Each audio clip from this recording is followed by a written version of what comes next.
Сейчас я сделаю еще один обзор на мой штатив. Он маленький, конечно, зато удобный. Смотрите, вот так вот.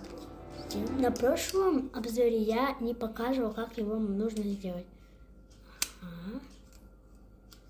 И вот здесь вот так вот тянешь. И вот так. Сейчас я вам покажу. Вот так он вручную. Видите, вот здесь вот. А вот здесь есть такая дырочка. Мы можем вот так вот хопа, хопа, хопа. И вот так можем ставить и телефон. И чтобы было, чтобы не гадать, какой размер, можно вот так вот это втянуть и так далее. А еще тут есть пультик, его сейчас. Вот тут есть такая кнопка. Но это не кнопка, это пультик. Сейчас я его вытащу. Ага, вот сейчас покажу, какой кнопка. Вот она, вот этот пультик.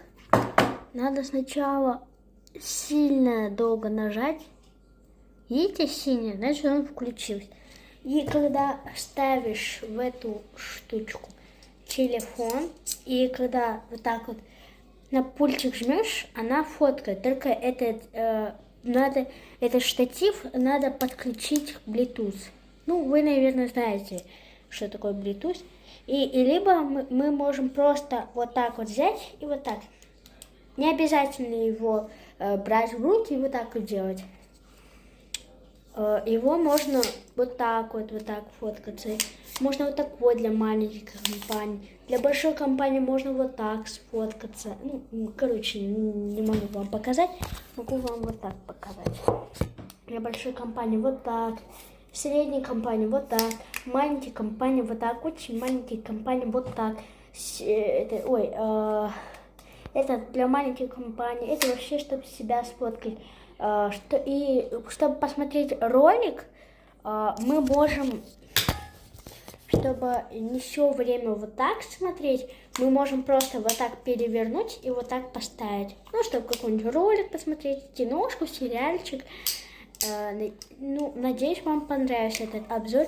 И он очень компактный, его можно везде взять. Можно просто сфоткаться и все. Классно, мне нравится. Всех целую, подпишитесь на мой канал и поставьте лайк. Я вам еще много обзорчиков покажу. В следующий раз свою лампу покажу. Люблю вас. Если вы еще и подпишетесь, тогда